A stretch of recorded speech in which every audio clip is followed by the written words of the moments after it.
Hello and welcome to this special edition brought to you by the Light Network studios here that are powered by Lads to Leaders. We're coming to you from the Convention Hall exhibit area in Nashville, Tennessee. And I'm excited because I've got two really great individuals that we get to talk to and get a little, everybody likes the behind the scenes stuff, right? So we're going to get some behind the scenes stuff here with Charles Elliott and Blake McAnally, who serve as the convention director and co-director? Assistant director. Assistant to the director? Assistant to the regional manager, yes. Welcome, y'all. Thank you for taking some time out of what must be a very busy weekend. Well, we're pleased to be here. Yes. Pleased to be here. It is a bit busy, but that's a good thing. I'm sure. What does that mean to be the convention director? I mean, so I look at it from a local church standpoint, and there are so many moving pieces. There are. And then you add,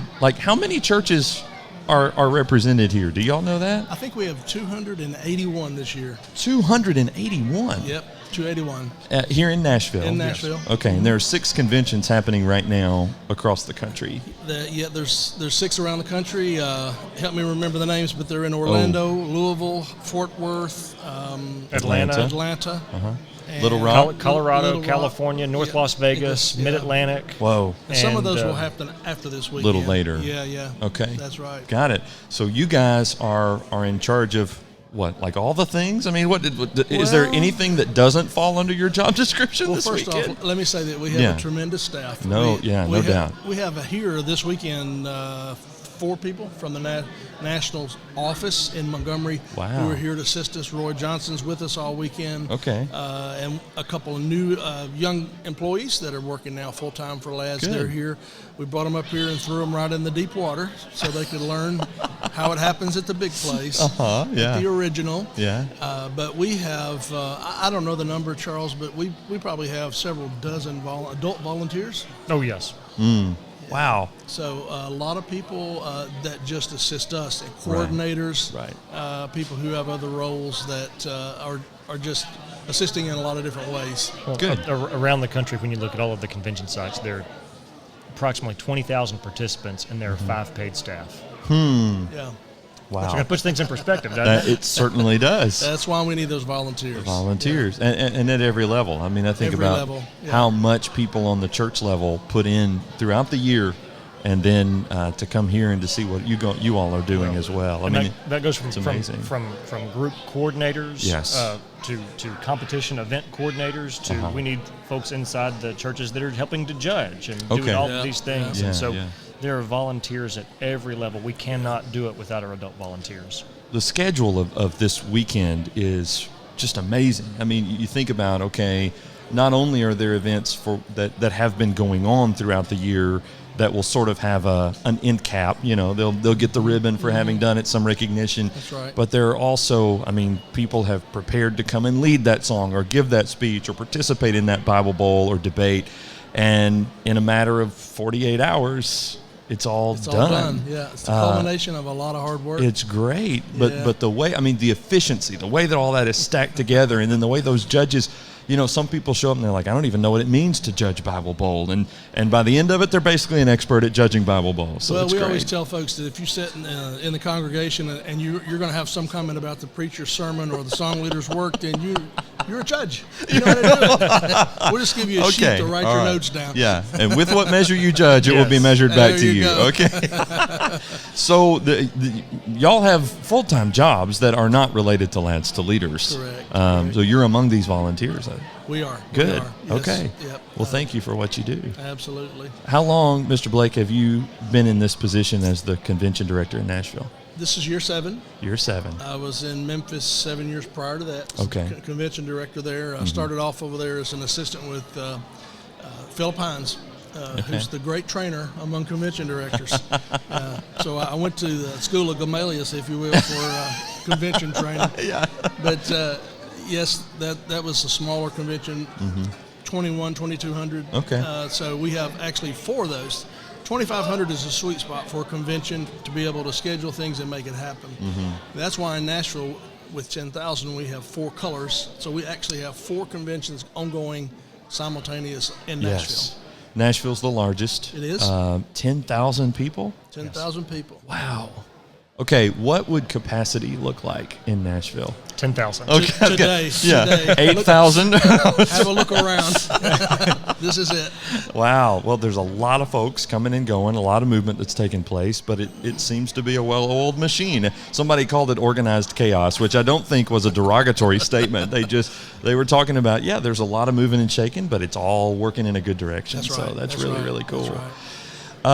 Okay, 10,000. Is that a record or anything? It is a record. Is it? It is a record. We have more people in Nashville than we've ever had, and been coming here almost 40 years. So wow. It's a big accomplishment. Is that because new groups are joining, or what contributes toward those numbers hitting those records?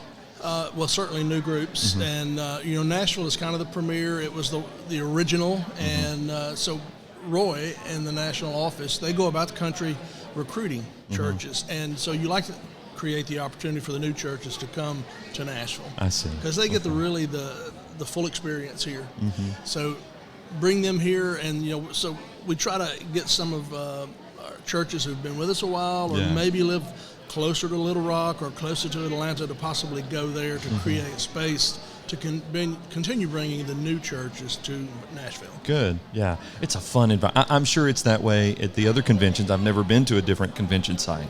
But, boy, Nashville's just a fun environment. There's a lot of energy here, in spite of the fact that we haven't had as much sleep as we'd like to have. That's for sure. That's for sure. Get your sleeping done before you arrive. Before you come, yeah. That's and then right. hope you can make it up after as well. That's right. 10,000 people, 280 congregations, basically 4 different conventions happening all under one giant roof at the Gaylord Opryland Hotel. That's right. So we need 4 of everything here in Nashville. Okay. If you need judges for a speech in 9th grade, you got to do that 4 times 4 colors. So it's we have a very experienced coordinator staff here. Every event that happens here has a coordinator, and that coordinator has been working for many years. Usually, they don't get to that level without having a lot of experience. That's comforting. Yes. But those guys are the ones who coordinate their events. They coordinate the judges. They assign the room number. Or they assign who goes where. And it's there's so much work that happens at the level below what we do. And we have to trust those folks, and we do. Good. They're very good at what they do. Oh, no doubt. You can tell. I mean, you go into these judges' meetings. I remember my first time judging Bible Bowl, it wasn't that long ago. I'd never done it. And we walked in there, and those guys were there, and they said, okay, here's your packet. Here's what you need. And it's all right there ready to go. And I'm thinking, how many of those little packets have been prepared for all of us? And each with 2 number 2 pencils inside of them. It's just amazing. So, is that, you have staff who's doing that kind of thing, or are you guys packing those packets? What's involved in your jobs? Well, I think a lot of that depends on which location that you go to. Okay. So and I was talking with somebody that had come here from Atlanta. He said, when you come to Nashville, you're going to see that there are similar problems with similar solutions. Okay. Similar problems with different solutions, different problems with different solutions, and different problems with similar. And it's navigating through all of that. Yeah. But each convention site has their own, I guess, flavor, for lack of a better term, and based on the personnel that's working there. When we were in Memphis, I was, for lack of a better term, I was Blake's right hand. Yes. And so, in addition to making sure that trophies were set up the way they need to be, I was also an MC, and I was also double-checking math on score sheets. And I've not done that much basic addition since 5th grade. And so I'm and you running, better get it right. Better get it right. Oh, absolutely. And I'm a lawyer, so I didn't have to. I didn't want to do math anymore, so I went to law school. Okay. So that's why I went into ministry. Exactly, but anyway, but the thing is that we've got great help in pre-convention areas, Absolutely. or folks setting up trophies, or working with making sure that the program is lined up and that rooms have a spot. Is that 5-person staff? Is it? No, that's all volunteer staff. It's a bunch of volunteers doing that stuff. That's right. That's amazing. We've got a guy, Keith Jett. He had gone to church with us at Beltline in Decatur, Alabama for a while. Keith is a former Army warrant officer Warrant officers are, their job is to look at a plan, find the holes, plug the holes. Okay. And so Keith is the guy that does all the pre-convention work in determining who is going to be in what room at what time on what day, and to ensure there's no overlap, no gap. And then we talk about the sets for those rooms, because there's theater seating, there is puppet stage seating, there's debate seating with tables and easels, and so when we have to convey this to the hotel, we start meeting with the hotel 2 or 3 months in advance. We come up here, meet with them, along with Roy and the LAD staff, those of us in the volunteer, we come up here, and then it's emails and texts and photos and drawings and numbers. And when we talk about drawings and numbers, Keith will look, he'll get from the hotel, this is every meeting room, and he'll have it arranged by square footage. And then he'll go, okay, which competition has the most people that we need to put it, and he'll start at biggest space, most competitors, and work his way down. Yeah. And there are 52 convention rooms that he's got for speech, song leading, songs of praise, debate, Bible reading. I mean, you name it. And Keith, I think Keith knows more about the meeting rooms than I think some of the hotel staff. Because certainly he does. Because he analyzes it. And when I made the jump from Memphis to Nashville, and I grew up doing LADs here, and they'd start using abbreviations for rooms that I'd never heard of before. And after a while, it's like, oh, okay, this is what he's talking about, and then it starts to catch. Good. Of those 52 meeting rooms, we're using 51. 51. And we don't use the 52nd because it's too small.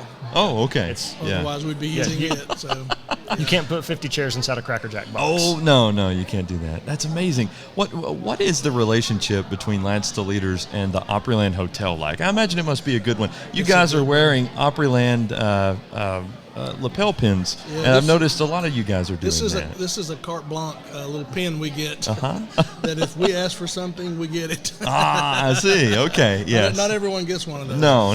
But no, we have a great relationship. I was up here with Roy and a couple of other board members last fall, after convention last year, negotiating our next 5-year tranche of contracts with them. Wow.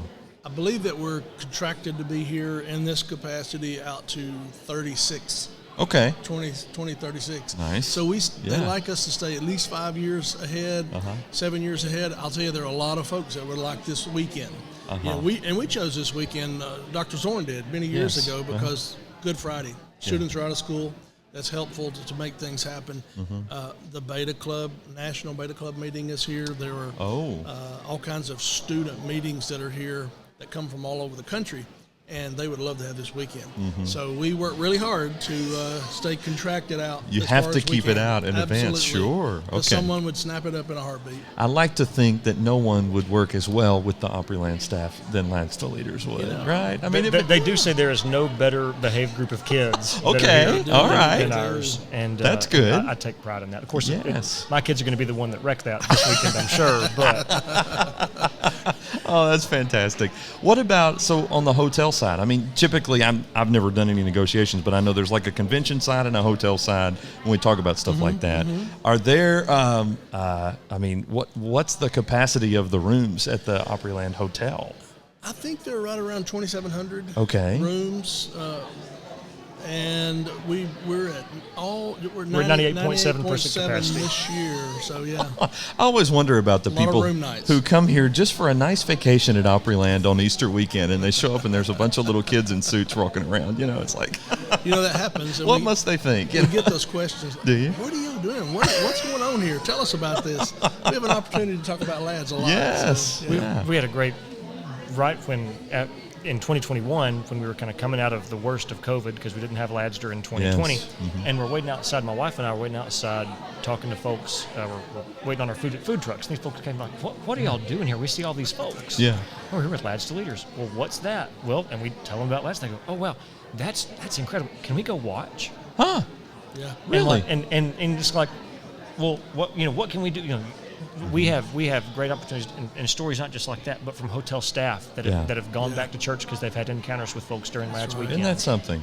Yeah. And so we have an incredible opportunity to be light. Right. Yeah. While we're here. And this is a pretty bright light here, 10,000 strong in the heart of Nashville, Tennessee. is. I'd say it's a pretty good thing. Yes, it is. Yes, it is. To hear you guys speak about this, and just for context, we're recording this at 1 o'clock on Friday afternoon. All right, so it's kind of just started, but I mean, it doesn't feel like just started for y'all, right? I mean, you've been in the fall. You're here. I'm sure you got here a day or two early before everything. We came in Wednesday afternoon. Okay. So, yep. And yet you still have an enthusiasm, and it sounds like it's a good thing. You're multi-year running here, and you've been right-hand man for quite a long. I mean, what keeps you guys charged up about doing this job? I mean, this is a big thing. It is a big thing. Charles was a student along with my daughter in the lads group at Beltline when I was a group leader. So this is why you do it. This is why you do it. Wow. You see so many students who become godly leaders and lead not only in the church but lead in the communities. Yeah. And how badly do we need that? And so, the mission, that is the mission, pure and simple, training godly leaders. And that mission is I think, as easy to accomplish here as anything that anybody could do. Yeah. And it's such a great opportunity. So that's my passion for it. My children benefited mightily from it. I love to hear the stories about, I heard one last night, a lady whose daughter went to a graduate, if you will, of lads. She went to work at Boeing, and she was a brand new green engineer at Boeing, and they told her, because you're the new person, you're going to do all the presentations, and they expected her to lose her mind. Yeah. And she said, that's fine. I've been speaking my whole life. And they're like dumbfounded. Yeah. I hear that story over and over. Really? I do. Yeah. I do. I hear it over and over. And, so being able to stand up and speak, being able to debate in a congenial way, Right. and being able to tell somebody about your belief in a way that is, appealing to them. Yeah. That's wonderful. And Yeah. so it's, we did some studies too on the board. I've been a member on the board, chaired the past board chair for lads. I'm ex officio now. But, we did a study a few years ago of several of our larger churches, and students that come through a church and whether or not they stay faithful to the Lord's church, 50%, if they just show up and go to Bible school, Bible class. If they show up and go to Bible class and they participate in the youth group, 64%. If they do those two things but also participate in LAD, it was exceeded 85%. Wow. So retention of students and young adults in the church is LADS plays a great role in that. That's amazing. I'll tell you what, our youth minister and I at Henderson were talking the other day about how LADS really helps us to fulfill a lot of the goals that we have in ministry. I mean, especially we're interested in intergenerational ministry. Yes. Well, LADS to Leaders has that built in, which is just amazing. So, Charles, what do you want to add to You've that? got generations of folks that have gotten up in front of and done a speech in front of folks in fourth grade, and you go, well, what was it like for you? And you could talk about that. My parents insisted, they're like, you're in speech. Yeah. Okay, I didn't know what that meant. And so, you get up and you memorize a speech and you give it. And, the great thing about it is you get up in front of a crowd and you speak before you realize you're supposed to be afraid of it. Yes. And so, it's true that in LADS we're training the next generation of ministers, but we're also training folks that are going to be the next generation of folks that are going to speak in boardrooms, be in operating rooms, that are going to lead, and we want folks to be ethical in whatever those areas are. But also we're raising the next generation of Sunday school teachers, folks that are going to be fine getting up and saying a prayer on Sunday morning, or folks that are going to be okay praying over communion or leading a song. I went to a small little church in North Carolina, and on a regular Sunday night, there were 12 of us. Okay. Yeah. And we were in the middle of a minister search. And so they said, hey, Charles, you preached this morning. Could you lead singing tonight? Sure, that's fine. Yeah, okay, yeah. great. Okay, you're down to preaching in 3 more weeks. Okay, that's fine, whatever. You know. And it was no big deal because, I'd spoken in front of my home church. And so then when I went to Harding and, speak in front of chapel, and there's 5,000 people. Okay. That's fine. It's just fine. it's the same. It's the same thing. And so we have a tremendous opportunity to do that. And so I'm passionate about my kids doing it. And so my oldest is doing speech and songs of praise right now, and then my younger 2 that are 7 and 5 are going to be doing oral Bible reading and leading a song. And so I'm incredibly passionate about it because this is where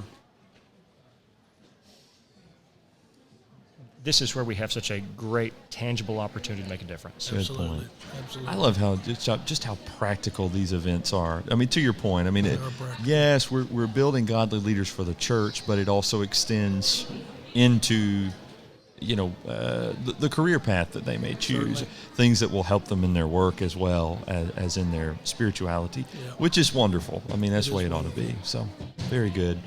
Well, I appreciate you guys taking 30 minutes or so to help us out on Honored to do this, and Thank you so much. appreciate the work you do. I mean, I know you got great teams and all of that, but we sure are grateful that you all are in the role that you're in and are blessing all of our groups who are here, 280 groups 280. Yep.